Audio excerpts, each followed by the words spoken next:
de l'actualité de la semaine. Bonjour et bienvenue dans la revue de presse de l'AGP. Voici ce qui concentre l'essentiel de l'actualité cette semaine. La presse locale est largement revenue sur la suspension du préfet de Kankan. Le ministre de l'Énergie à Kaleta pour rassurer la communauté par rapport à la montée des eaux. Sans oublier une saisie d'une tonne de drogue à Koya. Pour commencer, le site renouveleur224.com titre « Suspension du préfet de Kankan ». L'action judiciaire devrait renforcer la décision de l'État selon Ange Gabriel Abba. C'est ce qu'on attendait de l'État, explique le secrétaire exécutif du CNOSC.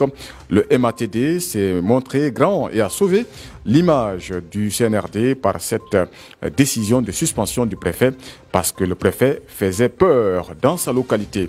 Suspendu pour faute lourde, Kandiamara est remplacé pour le moment par le secrétaire général de la préfecture qui assure les affaires courantes, écrit kalumpresse.com. Cette décision du ministre de l'administration du territoire, Ibrahim Khalil Condé, intervient quelques jours après la sortie du parquet général près la cour d'appel de Kankan qui avait déploré les propos du contrôleur général Kandiamara et a par ailleurs déclaré que les circonstances du décès de Dr Mohamed Dioubate sont à rattacher à un cas idiopathique.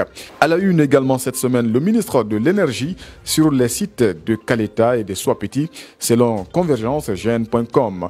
Kaleta et les villages environnants, le ministre de l'Énergie, de l'Hydraulique et des hydrocarbures a tenu à rassurer les populations locales quant à la gestion des eaux des deux barrages. Il a précisé que son département collabore étroitement avec les directions de la SOGES et de la SOGECA, responsables de la gestion des installations, afin de prévenir tout risque de débordement ou d'ouverture intempestive des vannes. Le ministre Aboubakar Kamara a donné les raisons de l'exportation de notre énergie entre les lignes de mosaïqueguinée.com.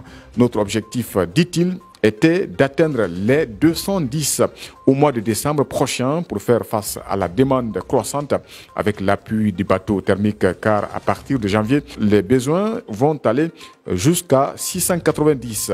C'est là que l'interconnexion avec les pays voisins entre en jeu.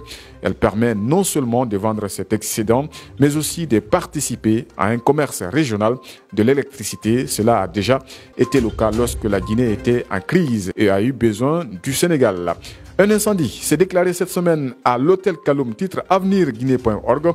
Le feu, dont l'origine reste encore indéterminée, a sémé la panique parmi les clients et le personnel, provoquant une évacuation d'urgence. Le feu est finalement maîtrisé, relève convergencegn.com.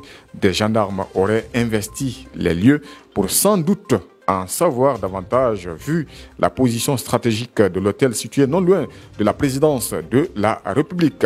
Koya, saisie d'une tonne de drogue, titre laguinée.info.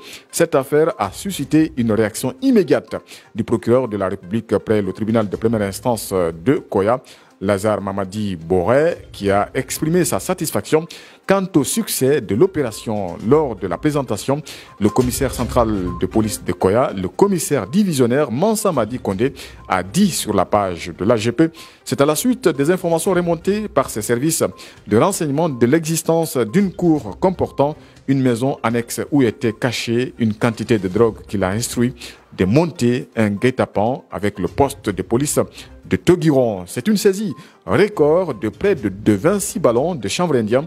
Et comme vous le savez, le trafic du chanvre indien est devenu un phénomène sociétal dans la préfecture de Koya, a rapporté le site siaminfo.com. Voilà tout ce qu'on pouvait dire par rapport à la revue de presse de l'AGP. Merci de l'avoir suivi. À bientôt.